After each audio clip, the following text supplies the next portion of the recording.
I tell you what, it's not like the olden days.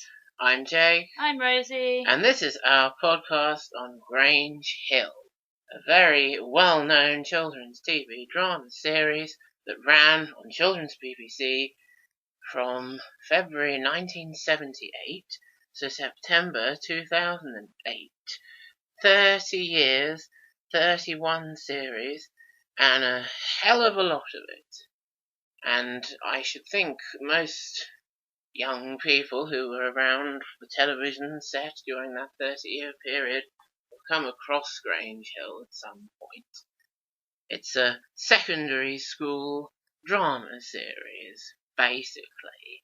And I say drama because I think that's the category it fits into best, but there are plenty of other elements, such as comedy, involved, and in many ways I think it's quite an interesting and not too unrealistic picture of the world of secondary school during those 30 years. What do you think?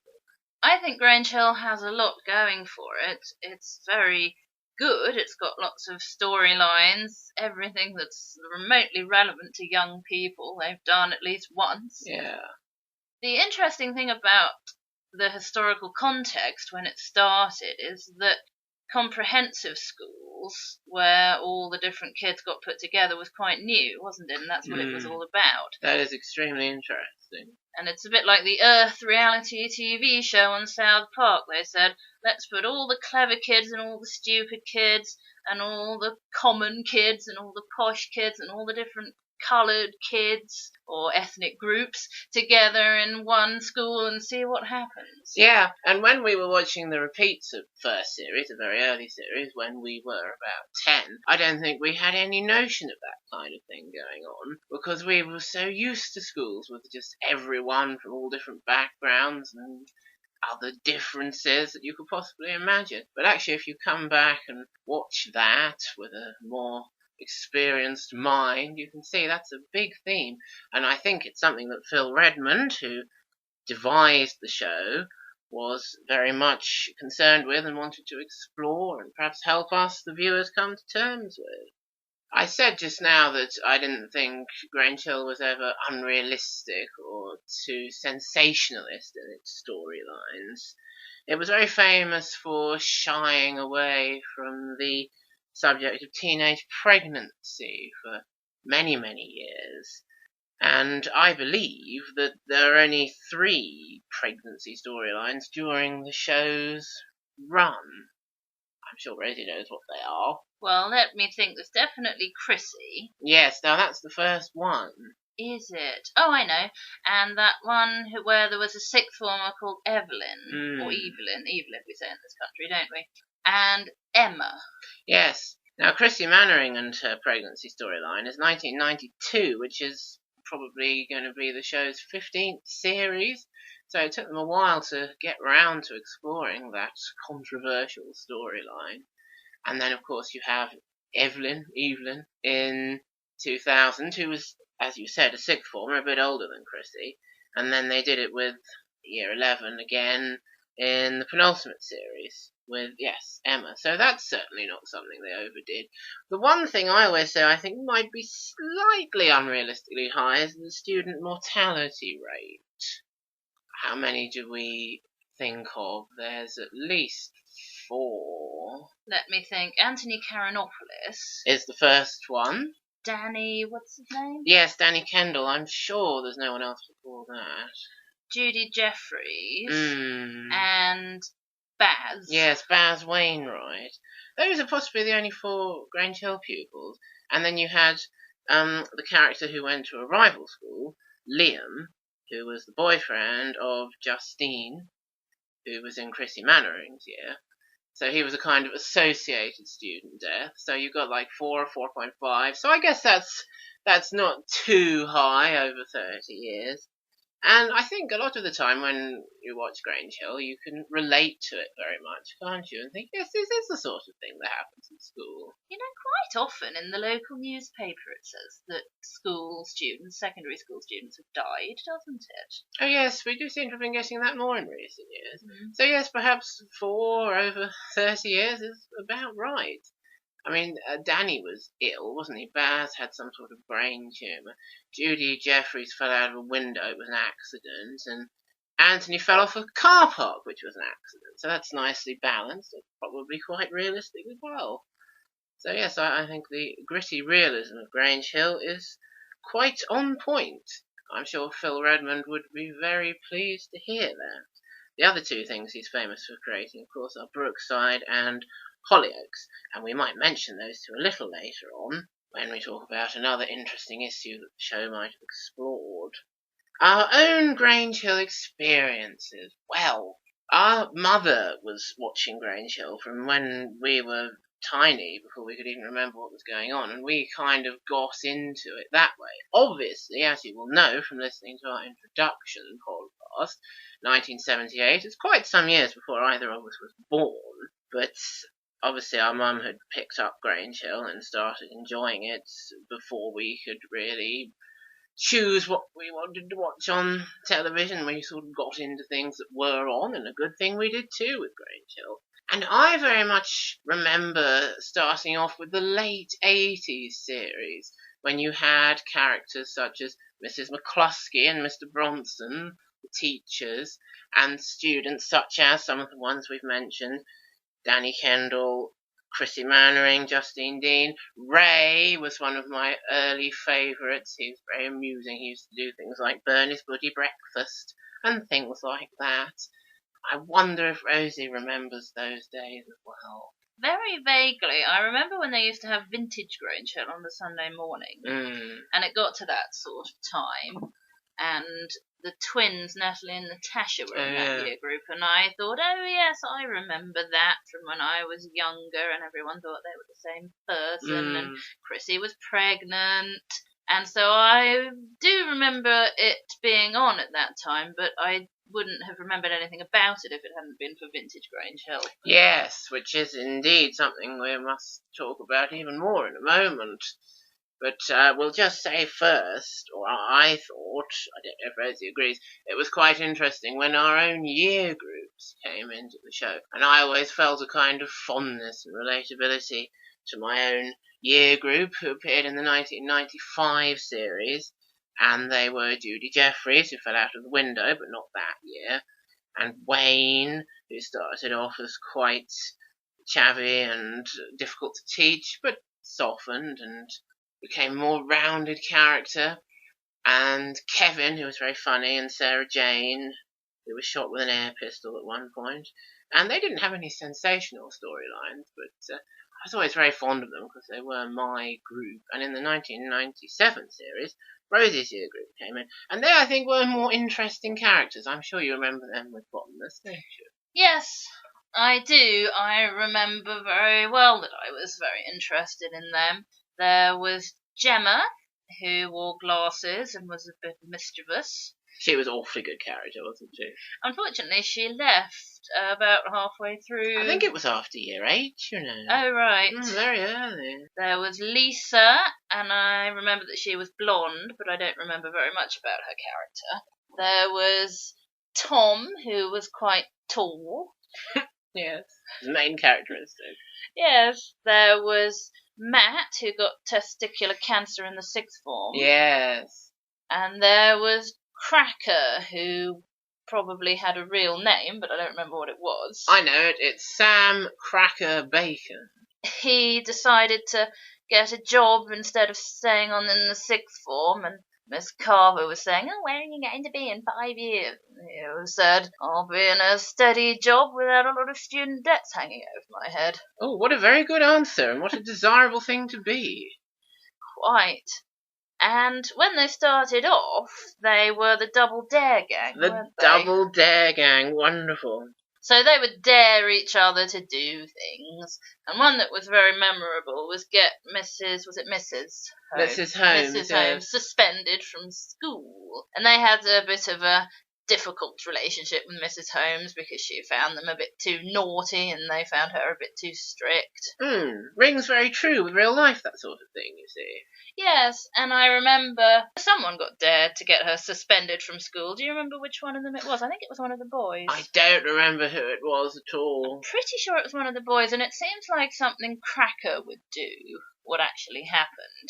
And he was saying, oh, right, I'll go and do that then. It was written on a piece of paper, and the others all said to each other, oh, what did you dare him to do? And it was get Mrs. Holmes suspended from school, and they were like, oh my God, what is he going to do? He's going to get into such trouble. But what he did was he went around collecting sort of bits of clothing and a wig and stuff, and we all thought, oh, whatever is he up to? And he got the skeleton from the science lab, and he dressed it up as Mrs. Holmes and suspended it with string from the school, which was quite fun, and I think Mrs. Holmes was none too pleased. Yeah. But it was a much better outcome than actually getting Mrs. Holmes herself suspended by luring her into a trap of abusing him or something. Yes, great fun that, and as you can tell, very memorable. It must be almost 20 years since we sat and watched that series. So yeah, Grange Hill does those comedy moments well, and of course tinged with reality, with ringing true. Just, you can imagine those sorts of things going on at your school, those sort of relationships with your peers and with your teachers. And I think the fact that it did ring so true with its audience was behind its longevity and popularity. And of course, whilst doing that, it could also tackle the hard-hitting storylines such as the big famous Just Say No drugs campaign in 1986. And that wasn't the only time they looked at drugs, and all that pregnancy stuff and testicular cancer and other things as well. So I think it had a lot of value as a form of entertainment, as a form of reassurance, as a form of just reflecting the world and helping us to survive in it. Apparently it did scare some people into not wanting to go to secondary school because they thought there was going to be death and fires and racist abuse and bullying and things. But, I mean, the truth is there will be, won't there? And if you're sensible, you'll learn from Grange Hill that things will be okay anyway. But I have also heard that that was the reason for making the Boot Street Band, which was a very surreal secondary school comedy where the head teacher was mad and things like that. Absolutely excellent show, absolutely hilarious. But yes, perhaps not such a good one to watch if you want some useful advice about how to survive at secondary school. You mentioned before repeats, Vintage Grange Hill as they call it, which was an absolutely fantastic idea that the BBC had when it still had fantastic ideas. And I think it must have been the summer of 1994 or late 1994, they started repeating Grange Hill from the beginning on Sunday mornings at about 10 o'clock. And they did this religiously for, I reckon, just over 4.5 years. It was perhaps late 98 or early 99 when they finished. Certainly it wasn't any later than early 99. And they got quite a long way through. They got through to, I think, the 1992 series or the 1993 series. I think the 1993 series was the last one they showed. They definitely showed the 1992 one, because that was Chrissy and the baby, and Mr. Hankin being mistaken for the father of the baby, which is very amusing scene. So they showed an awful lot of it there, 15, 16 series worth, and goodness me, was it worth doing? Well, yes, it was. Now, our mother was very excited. Oh, they're going to repeat Grange Hill on Sunday mornings. It's going to be so exciting. And I remember thinking, oh, I suppose that's quite interesting. I suppose we'll glance at it, see what it used to be like. Did you feel the same way? I don't know. I just remember that we used to sit and watch it on a Sunday morning. I don't remember anything about the build-up. Ah, well, I remember being surprised by how much I liked it and how much I did want to come and watch it every Sunday morning. I think when it started, I was a bit young and I found it a bit boring because I think I only really started getting into it the same sort of time you started getting into it when it was first shown with Justine and Chrissy and that lot. Interesting. I do remember being captivated even by the first series on the Sunday morning repeats. I specifically remember the episode where Tucker, Benny and Justin go into the old wrecker's yard or whatever it is and Justin falls off the wall. Very memorable times there. And yeah, we used to watch that religiously and really very much enjoyed. Set it on the video if we were going to be out doing something. That's hardcore. I remember one storyline where a girl, I can't remember her name, and her friend went to this tarts and vicars party or something. Do you remember this? No. So they were dressed as tarts and they wandered into the red light district. And they ended up getting arrested and strip searched for drugs. And our mum had to explain everything in that storyline to me. I expected very cleverly weaved drama, realism and a little comedy that. Yes, there was this bloke trying to pick them up, and when he realised they were schoolgirls, he was very understanding and not at all pervy and tried to help them. So that was actually quite funny. Yeah. But the kind of cliffhanger at the end of the episode was one of them standing in this police station with no clothes on, looking traumatised. And I turned to my mum and I was like, what happened? Yes. So there we go. It's educational. It helps us to come to terms with many aspects of life. Teenage life. I always thought it was a shame they stopped those repeats when they did, and they didn't pick up again a few years later where they left off, or even start re-showing it from the beginning. But a valuable chance there to see those Grange Hill, and if anyone sat and recorded them over that 4.5-year period, kudos to you, because that was an extremely good opportunity, and one that if you missed it, that was it. Let's talk now about the 2003 move from Elstree to Liverpool. Perhaps I'll just say briefly, Grange Hill started off being filmed kind of on location in secondary schools around London, and they could do this because they always filmed it during the summer holidays. And then as time went on, they started including more studio work as well as location work, and eventually they had quite a lot of sets and an exterior that was used for a long, long time, built at Elstree Studios. And as it turned out, the 2002 series was the last one that was filmed in and around London and Elstree, which is in Hertfordshire, but is very close to London. And the production was completely upped and moved to Liverpool to be made by Phil Redmond's own production company, which you'd think should be a good thing, really. But it was kind of the beginning of the end for the show there. They did 6 series up in Liverpool, 2003 to 2008, and it really went downhill from there, didn't it? I think a big mistake was trying to do the highly successful first series all over again with the same characters, modernised and with Liverpool accents. You can't recreate magic. It was horribly derivative, wasn't it? It was terribly forced. The characters had basically the same names, didn't they? For instance, Tucker Jenkins, real name Peter Jenkins, becomes Togger, which they obviously thought was a cool, modern nickname that a boy like him would have, but I'm not sure if they were right about that. I think they were quite wrong, and of course they did say that Togger is Tucker's nephew, which is quite interesting. It had already been established on the Grange Hill spin-off Tucker's Luck that Tucker had this little sister, and she, dramatically, is Patrick Togger Johnson's mother.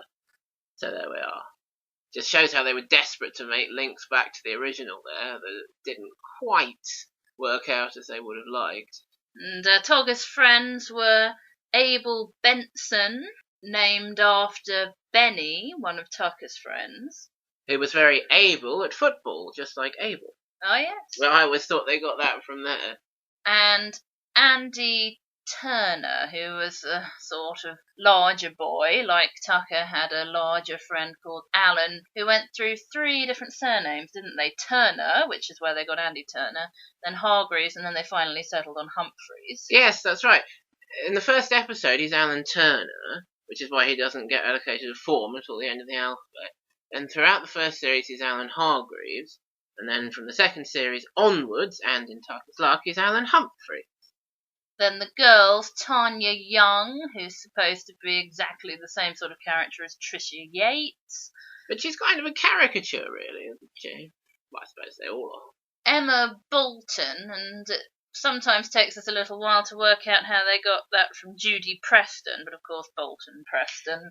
Yes, 2 large industrial cities in historic Lancashire, so yes, there it is. And I think they just got Emma from what girls are called. Yeah. I've never not had an Emma in my year group. Me neither, I think. Annie Wainwright, who comes from Anne Wilson, and she left the next series, I think. But she was part of trying to recreate the first episode because she arrived late for school and was running around trying to find where to go. And Togger got missed off the list, so wasn't allocated a form, just like happened to Tucker. And it all was a bit sort of forced and desperate, really. They're always rehashing things nowadays, and it doesn't really work, and that's kind of where it started. The other one, of course, is Jeremy Bishop, who was your posh boy with a briefcase, and he was Justin Bennett, but not nearly so interesting with such a good contribution to make as Justin Bennett to the whole series. Well, that's one problem with the new series, a huge problem with the new series, the Liverpool series, but it's not the only one. And I was talking about ringing true, it's one of my pet expressions, and I think it is true. A lot of the stuff they did up there didn't seem to ring true to me. All this obsession they had with not giving the teachers first names or any storylines, it's true it had perhaps become a little soapy in that way with Mrs. Holmes and her long-lost son and so on, Mr. Hankin and his testicular cancer. But this very deliberate attempt to kind of make these non-entities out of the teachers didn't really benefit the show, I think. It had some slightly silly storylines, like when Togger and the gang got locked in like a shed with some circus animals that were being illegally smuggled. Or sometimes they would, again, rehash storylines like taking shortcuts in the cross-country run. We still watched it, though, and I think it did have its moments. For instance, Tanya getting groomed online and getting put in a van was quite relevant to young people, wasn't it? It was, and Togger racing after her on the bike is quite exciting. That's proper Grange Hill stuff, and I expect that's the storylines that Phil Redmond devised and put in, but I have read that he didn't approve of some of the watered-down, less hard-hitting storylines that were creeping into the show, even while it was in the care of his own production company. How ironic. So definitely, yeah, the death of the show begins in 2003 and follows a very linear route and bows out rather ingloriously with Series 31, which is a horrible living comic, regular Year 6 characters, PE teachers in charge of the whole school sort of series. It's a nasty, nasty mess. And do tell us what they did with the penultimate series. They showed it on the CBBC channel without telling anyone. At the wrong time of year as well. We were used to it in the new year, and they suddenly stuck it on in like October. So no one watched it, obviously. Then when they showed it on BBC One, it was in the middle of the day, wasn't it? Sort of lunchtime. Yeah. Clearly, they didn't want anyone to watch it because they wanted to be able to turn around and say, no one watches it, we're taking it off the air, because it was that time when they were phasing out teenage programming, wasn't it? And they were saying, oh, well, teenagers all watch EastEnders, so we're only going to make children's programs for under 12s. But of course, teenagers watch EastEnders if you don't give them anything else to watch. But then what happened anyway was that they didn't show any more than the first episode. Now, I suspect people found a way to watch it anyway and gave them the ratings they didn't want. So they made up an excuse, which was that there was mention of a suicide attempt that one of the characters had made in the previous series. which was apparently sensitive at the time. Something had been in the news about someone committing suicide. I'm sorry, I don't remember what it was. What really got me, though, was that there were actual suicide attempts, not even mere mentions, in Torchwood and Ashes to Ashes the same week, which the BBC wanted everybody to watch.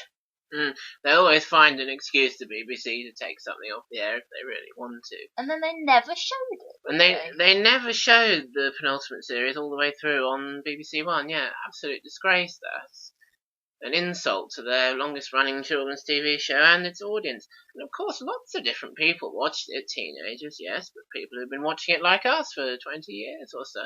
And it was a great shame, really. I have read that Mersey TV was under contract to produce that penultimate series that they didn't show and one more. And with this one more, they obviously wanted to say, right, well, this is going to be the last, because, as you say, because they wanted to say nobody liked it, even though they did. So that's why they made it total and utter rubbish. I read also that it was talk of rebranding the show as The Grange, which was going to be the multimedia centre of the school, and it was supposed to be more like a sort of youth hangout, which was a terrible idea, and it was better just to cut the show altogether rather than do that. But that does go to show, doesn't it, how they were obsessed with appealing to this non-existent audience that they were so obsessed with, which is a great shame, I think. As you said, there were regular Year 6 characters. I don't know what they were doing coming to Grange Hill all the time. Well, a couple of times the whole class came to kind of be integrated and use the multimedia centre. But a lot of episodes just had this one girl, didn't they, hanging around, who didn't seem to be at primary school anymore. Yes, and a lot of the focus as well was on the Year 7s. So the kids who had been there before and they were in Year 9 and 6 or whatever, they did have some things to do. But mostly it was Year 7 and Year 6, and they had storylines like, there's a puppy loose in the school. If the 2003 series was watered down, this is the most extreme depths of watering down, and it's a rather inglorious end for the show. What a shame. I want to talk next about favourite characters. Well, we've talked about our own year groups, which were some of our favourite characters. I always said that one of my favourites, possibly my favourite of all, was Mr. Hankin, who was the science teacher.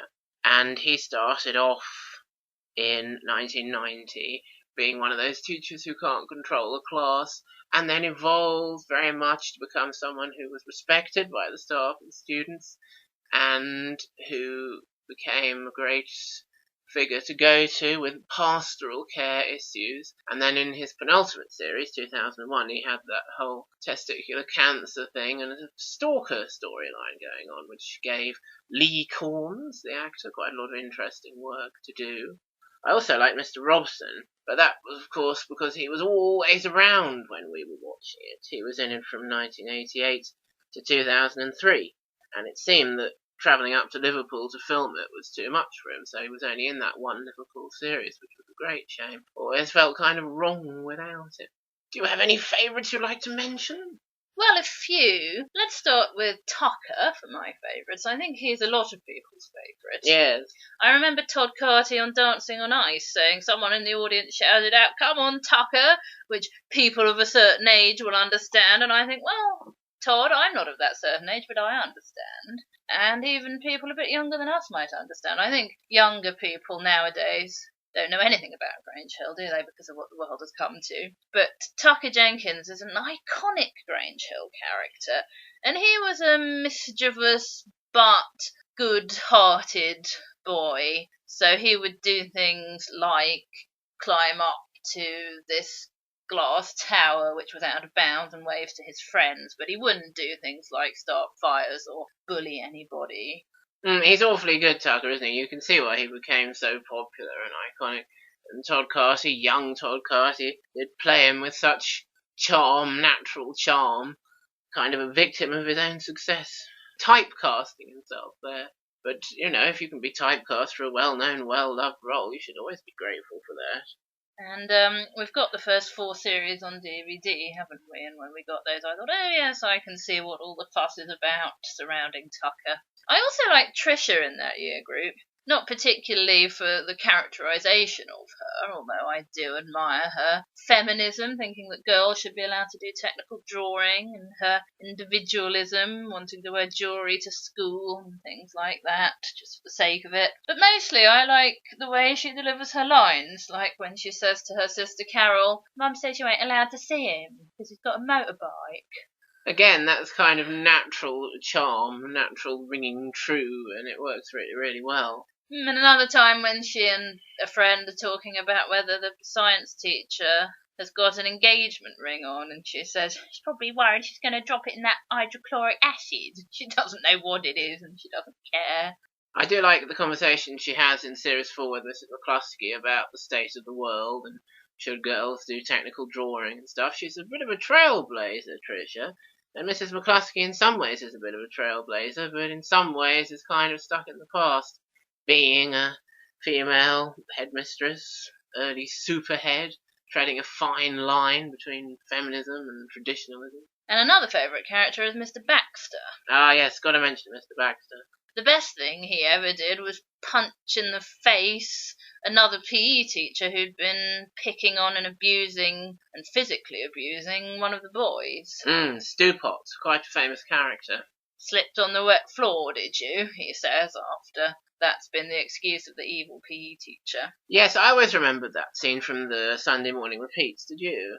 Yes. Very memorable scene, that. I was very glad when it was on the DVD. At first, Mr. Baxter kind of wants to close ranks and protect the PE teacher, but when he sees that, oh dear, he's doing horrible bullying and physically abusing Stewpot, he steps in and smacks the teacher down, and why not?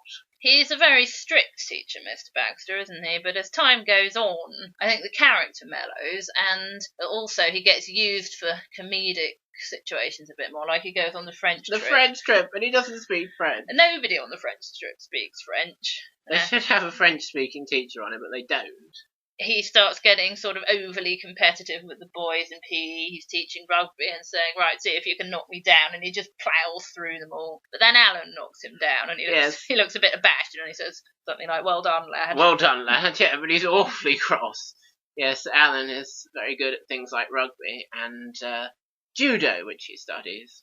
But an interesting thing is that to start off with, and I think he disappears quite quickly, doesn't he, is that PE teacher who is quite physical anyway, more than most teachers at that time, but when he started out, probably not. And he does things like, say, climb down the rope, don't slide down the rope, because what'll happen? And they say, oh, we'll get rope burns, sir. And he says, anyone I see sliding down the rope, and he picks up the end of the rope and whacks it against his hand, saying, if you hurt yourself on the rope, I'm going to punish you by also hurting you with the rope, which is slightly pointless.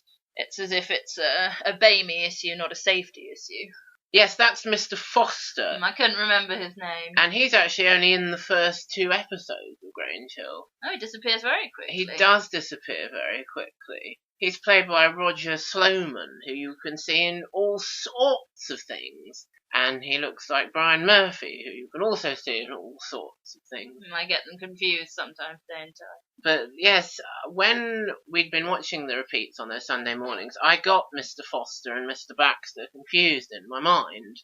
And I remembered the bit in Series 1 where someone says they don't want to do PE with that horrible Mr. Foster. And I thought she didn't say horrible Mr. Baxter, did she? He's not horrible. So I was quite glad when I discovered that they're actually 2 different characters. They actually have a lot of trouble hanging on to their original staff, Grange Hill. And by the 4th series, all the original staff has gone. The caretaker, Mr. Garfield, sticks around longest. And he's only in 3 series. I discovered he actually left because he had died. So it didn't really manage to hang on to its original staff, Grange Hill. But then over the next few series, you get characters like Mr. Baxter, who hangs around for 8 series, and Mr. Sutcliffe and Mr. Hopwood, who are in it quite a lot. And, of course, Mrs. McCluskey, who is probably the most famous character from Grange Hill, you think it's fair to say? Along with Tucker, perhaps? Along with Tucker, perhaps. Interesting. And you can see Mrs. McCluskey and Tucker having a bit of interaction in Series 4, and slightly 5 as well, which is quite interesting. She's certainly the teacher that pops into your mind if you think of Grange Hill. And she was in it from 1981 to 91, so certainly people like us who came into it during the 80s very much have seen her as the established head teacher and think of her when we think of the show. Another teacher I liked was Mr. Mackenzie, who was a Scottish woodwork teacher, who it seemed to me was on the Sunday morning repeats for ages, and I read later he was actually in it from 1985 to 93, so he was hanging around for a long time. I don't remember why I liked him, really. He was just kind of funny and a good teacher and a good pastoral care kind of character. But goodness me, you could sit and talk about favourite characters from Grange Hill for a very long time, so perhaps we'll leave that particular subject there. We've been talking about series 1, 2, 3 and 4 mainly there because, as Rosie said, we have the DVDs of them, and they're the only Grange Hill DVDs that have ever been available criminally. There are a couple of other things to say about the first 4 series, having looked at them in detail. I do think the quality overall is very high, but I always say that my favourite of those 4 is actually the first series. Despite the fact that it's the only one without Mr. Baxter in it, I do think that the others start to lose focus or not quite come into the stride of Grange Hill at its absolute best. And we have a bit too much political activism round the school. We have a bit too much, let's abolish the school uniform, let's change all the rules and where you sit in the canteen, let's get up an action group to open a tuck shop, bookshop, whatever. And I don't know, I feel the show kind of has grown in the number of episodes and grown in scope, and it just takes a few series for that aspect of the show to really hit its stride.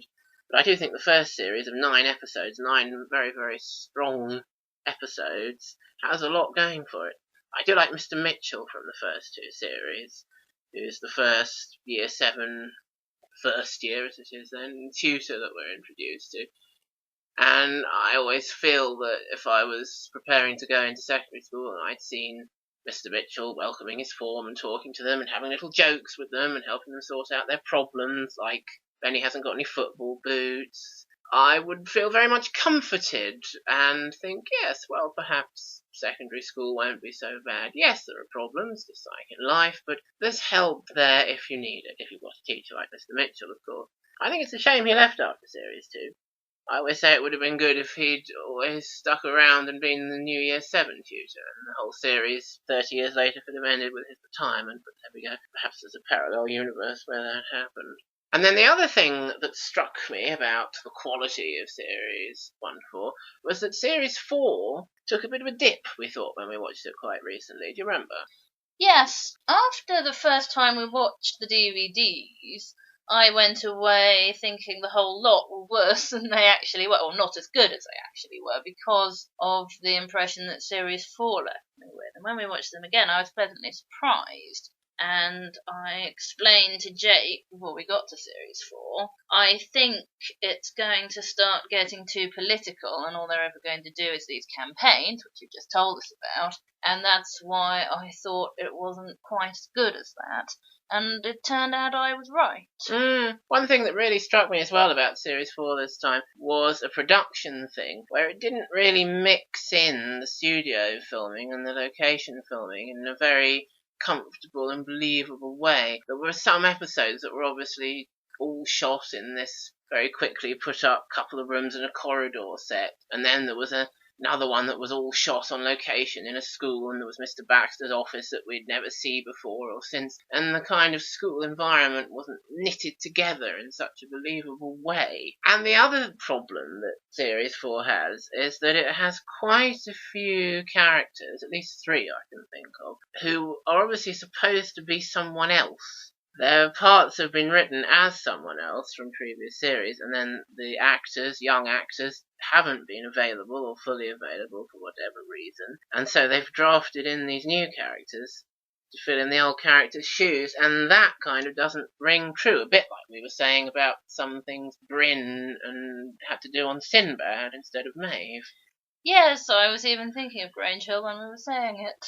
This will link in quite nicely with the last main thing I wanted to say about series 1 to 4, so we'll mention that particular character last. So we have Benny Green, absent from a lot of series 4, and they replace him with this character called Tommy, don't they? Yes, and he ends up being the third gang member in Tucker's Luck. In Tucker's Luck, he does. Tucker's Luck was really envisioned to have Tucker, Alan, and Benny, as you would expect. But because Benny, Terry Sue Pat, who prematurely died a few years ago, was obviously not up for it, they put Tommy in. Now, Tommy was in series 2 and 3, and he wasn't always Tucker's friend. He was hanging out with Vincent Doyle, the nasty little Weasley Draco Malfoy character at one point. But then he steps up to fill Benny's shoes in series 4. The one that really stands out as this was meant to be Benny is the French trip one, where they smuggle him onto the coach, and there's been this whole thing over the last couple of years about how Benny is from a poor family and couldn't afford to go on the French trip. Well, they don't bring that up, but obviously that was what they would have said if Benny had been in the episode. But it ends up with Alan and Tucker and Tommy all monkeying around, setting off the alarm on the coach to distract the driver and stuff to smuggle him to France. And it's very much a precursor for Tucker's Luck, I think. Oh, yes, indeed. And yes, it's a shame, isn't it, that it's not Benny, because they've always been kind of supporting him and the fact that he can't have things like football strip and a school uniform and self-respect because he's so poor. And that would have been a very nice continuation of that storyline, expansion of that storyline. Another one who is supposed to be someone else is Pamela Cartwright, who is Susie's new best friend. Susie and Alan is a great little couple in those 2, 3 and 4 series. Yes, I was going to mention that if it came up another time. I do enjoy Alan and Susie. And I like Penny as well, who's the person Pamela ought to be. Yes, Penny Lewis. It's interesting because Susie's mother doesn't approve of Alan because his dad's a builder. And Susie's mother thinks a lot of herself and rather posh. And I think Phil Redmond is showing us there how in the generation with Alan and Susie, those barriers are breaking down. And the next generation is realising they're not important. And I do like the way that Susie and Alan pave the way for equality in classes.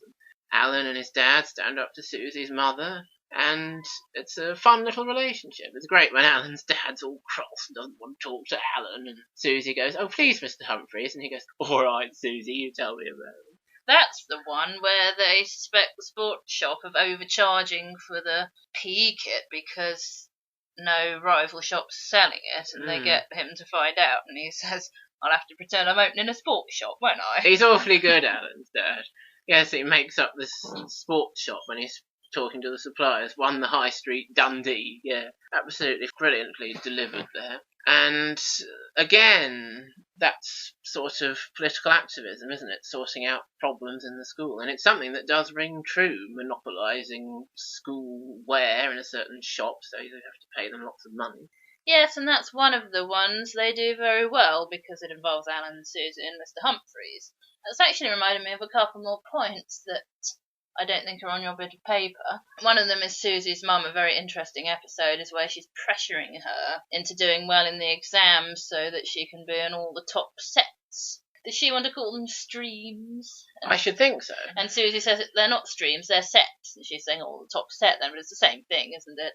I think with the new terminology, they're trying to erase the stigma of being in the top stream or the bottom stream. I don't know if it works. It probably doesn't. Changing terminology never works. Susie's form tutor, who's very good, I think, that woman, what's her name? Miss Peterson. Yes, she's a very good teacher character, and she explains to Susie, I don't think she speaks to her mother, does she? She explains to Susie that she mustn't pressure herself, and in this kind of school, everyone is encouraged to learn at their own rate, and that's why we put you in different sets. And I found that one very interesting, and Susie actually made herself ill with the pressure her mother was putting on her. Yeah, it's good stuff, that. It shows the changing world. It shows how there's going to be problems with it. It will perhaps help us deal with those problems if we come across them. So it's a show with a lot of value.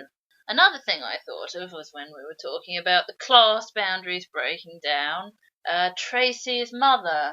Oh, And the boy whose name I've forgotten. What's his name? Michael. Michael, is he Benny's brother? He is Benny's brother, yes. Who happens to be black, and he and Dwayne, is it, who's white, are visiting Tracy, and Tracy's mum comes and finds them and says, "Oh, Tracy, come out here and have a word," and then you hear her saying, "I don't want him in the house." And that's just because he's black. Now, Tracy is absolutely horrified by this and is embarrassed to go back and tell Michael, and is absolutely ashamed of her mother, which is good because it shows how times are changing and attitudes are changing, and prejudice is not what it once was. Obviously, it still exists, but the younger generation is doing its part towards a more tolerant view of the world, which I think is nice. It is horrifying, especially now, isn't it? I don't want him in the house. I terribly naively was surprised. So was I. When we first watched that on DVD. I didn't think anyone was that bad in the 1980s or 70s. Yeah, that's Series 3, so it would have been shown at the beginning of 1980, which is only 3 years, just over, before I was born, and I terribly naively thought people weren't like that when I was born, but they were, and they still are in some places. That's true. I wouldn't have been surprised if it was the 60s, but then I suppose she was around in the 60s, that character, wasn't she? Yeah. I remember Tracy saying, "Just because my mum thinks that, don't mean I do." Gritty realism, and it's true. It may be a bit of a cliche, gritty realism, but it's true. You do get it from Grange Hill, and at some points it will show us something like that, and not necessarily offer a solution to make the world a better place, but just hold up a mirror and say, well, there it is, and hopefully, as times change and we grow and learn, things will become better.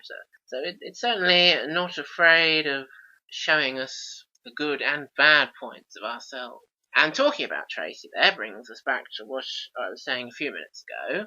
Tracy appears in Series 3, and she's played by Amanda Mealing, who anyone who's watched Casualty and Holby City over the past 10 years or so will know as Connie Beecham, which is quite interesting. She gets her start there with very short hair in Grange Hill in summer of 1979. But she disappears when we get to Series 4, and is another character who is replaced with a new person out of the blue in Series 4.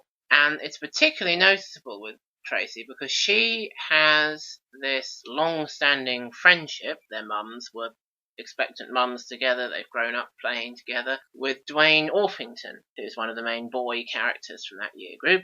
Another one being Pogo Patterson, who turns into an absolute dick to everyone for no reason in Series 4. I liked him to start off with. It was really fun. In Series 3, he's fun and lovable and entrepreneurish, but in Series 4, he's just an absolute pain in the arse. It's another problem with it. But yes, Dwayne and Tracy have this long-standing friendship, and again, this is something that happens in real life. Dwayne perhaps starts to feel slightly awkward or embarrassed about it once he gets to secondary school. They kind of have this rift between them as things change, but they come to terms with it and re-establish their friendship, and it's quite nice. The boys are saying, "What do you hang out, they probably didn't say that. What do you hang around with a girl for?" And the girls are saying to Tracy, "What do you hang around with a boy for?" And there are these expectations that they will segregate themselves into their own gender groups. So Dwayne and Tracy's relationship is quite interesting, quite nice, quite important, which is why it is a shame that in Series 4 Tracy doesn't turn up, and Claire, the new character, is suddenly Dwayne's great mate, who will stand by the basins in the toilets and talk to him about his dad giving him a black eye. And it's obviously meant to be Tracy, and it just kind of doesn't ring true, which is a shame. She gets all hurt, saying, "Oh, why aren't you coming home with me? We've been friends for so long." And we're like, "No, you haven't." I do remember Claire being around in the Sunday morning repeats, 3 or 4 series later, so she obviously did well from Amanda Mealing deciding to leave. And the other main replacement, or partial replacement in Series 4, Tommy is a partial replacement for Benny, actually. Benny is in a few episodes, 2 or 3 episodes, but they have to replace him with Tommy most of the time for what they wanted to do with him. And another one like that is a character called Andrew Stanton, who has been in Series 2 and 3 regularly. And I don't know the name of the character they replace him with, and frankly it's not important. But he gets put in a very important role of being Justin Bennett's best friend, as it were. Now, as I mentioned, Justin first appeared in the first series and was sort of posh and weedy and not very well thought of by Tucker and everyone else, really. There's this bit in the first series where he falls off the wall and it's possible he's never going to come back to the school, but then he does come back in Series 2, rather specifically to form a relationship with Andrew Stanton, who is from a broken home or a breaking home. His parents have terrible arguments and eventually divorce and cause him all sorts of problems that end up with him getting drunk in the toilets in Series 4. And obviously they had to have Andrew in to do that storyline in Series 4, but most of the time he's not there and Justin's hanging out with this other character. And the Andrew and Justin friendship, particularly in Series 2 and 3, is quite interesting, because I truly believe that it is an early attempt to present what you could simplistically class as a gay relationship, but certainly a relationship between two boys that is very much based on mutual support and understanding. Do you think that's fair to say? Yes, definitely. And that's why when Justin's hanging out with this other character and having a conversation that he's obviously supposed to be having with Andrew, I mean, it's not about being gay or anything like that, but it's about things that are going on in his life and his feelings. And you think, well, what's he saying that to someone else for? He ought to be saying it to Andrew. And that's not the sort of thing that Tucker and Alan, for example, will talk about. It's this very special relationship that Andrew and Justin have in the show that nobody else really does, that represents, well, you know, boy-to-boy relationship doesn't have to be all about rushing up and knocking each other over and stuff. And I mentioned Hollyoaks and Brookside earlier, which Phil Redmond also devised, and I think they were both quite instrumental in presenting us with gay characters, which even in the late 90s, we, the society, weren't very comfortable with on the television, were we? In our Neanderthal frame of mind. And I really do think that it's something that Phil Redmond wanted to present to us. And I think that even there in the late 70s and early 80s, he managed to do it through Andrew and Justin. They're brought together where Andrew comes in to save Justin from some bigger boys bullying him. And so you get there that Andrew's kind of the top in the relationship, the stronger, the white knight kind of figure, the masculine one. The masculine one. Justin's kind of the girly one. The feminine one. And the weaker one, which would traditionally be associated with the feminine sex. Rights and wrongs of that have nothing to do with the traditional representation, as we've said before. That's how they come together, but then you'll see that they both very much need emotional support from each other, because they both have problems at home, and Justin has bullying problems and so on. And it's rather nice how they do have this relationship that's very unique to them. It's interesting, isn't it, in Series 3, how sometimes you see someone other than Phil Redmond has written the episode, and they try and say, oh, Andrew fancies Sudamani. Oh, yes. Andrew fancies another girl. But whenever it's Phil Redmond, it's always about Andrew and Justin and their special connection, which I think is very telling. I suppose in those days, Phil Redmond couldn't tell everyone. Now look, Andrew and Justin are a gay couple, He was doing it by subtle means. He was getting it under the radar, and I think he did a very good job of it. The first time we watched those DVDs, we kind of joked about it, didn't we? And said, oh, look at that, ha ha ha, they can't possibly have meant it, but it's like they are. But then, this time I thought, no, it's deliberate, it's completely meant. It's just, as you say, you can't do it overtly in the early 80s. So it's snuck under the radar and done very effectively, I think. The most overt bit is probably when Justin gets Andrew to take his trousers off. Yes, that's very good. Just a little bit of paint on them. You don't really need to take your trousers off, but Andrew will do it anyway. So it is rather disappointing in Series 4 that we only get to see Andrew a couple of times, and one of them is when he gets all drunk. And you'll notice in that scene, if you ever watch it, how when he sees Justin, he stops being all violent and starts collapsing all over him and saying, oh, why didn't you tell me, Justin? Why didn't my mum tell me that... Oh, I can't remember what it was exactly, that Dad and Karen, who's his sister, have gone off somewhere.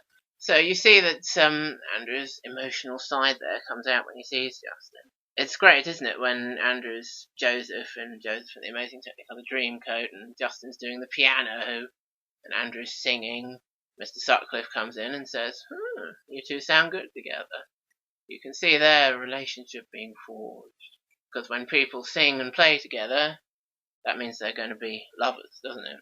Yes. Last thing about Andrew and Justin, having read that their final appearances do actually come in the 1981 Christmas special, which comes between Series 4 and 5, I found it on YouTube and thought, I wonder if I'll see any interesting interaction between Justin and Andrew there before we see them for the last time forever. Actually, that's not Justin's last appearance, is it? He has one appearance in Series 5, chairing a school council meeting.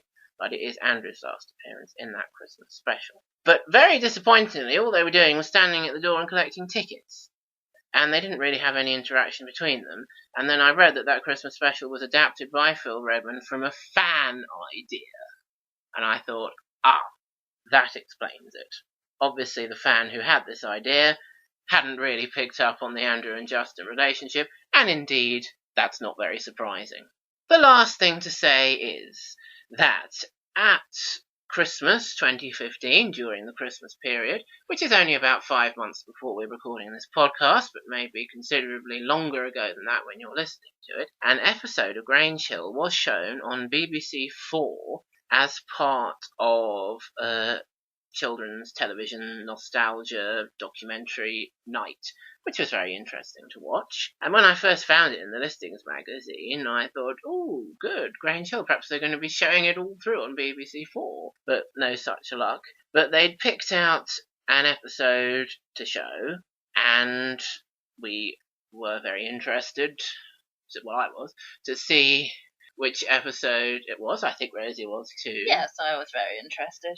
And we thought it might be the first episode, which we thought would be a bit of a shame because we've got it on DVD. Or we thought it might be the one which has the most famous clip from Grange Hill history, which is to do with the Just Say No drugs campaign, where Roland comes into the toilets to find Zammo all passed out and shot up with drugs.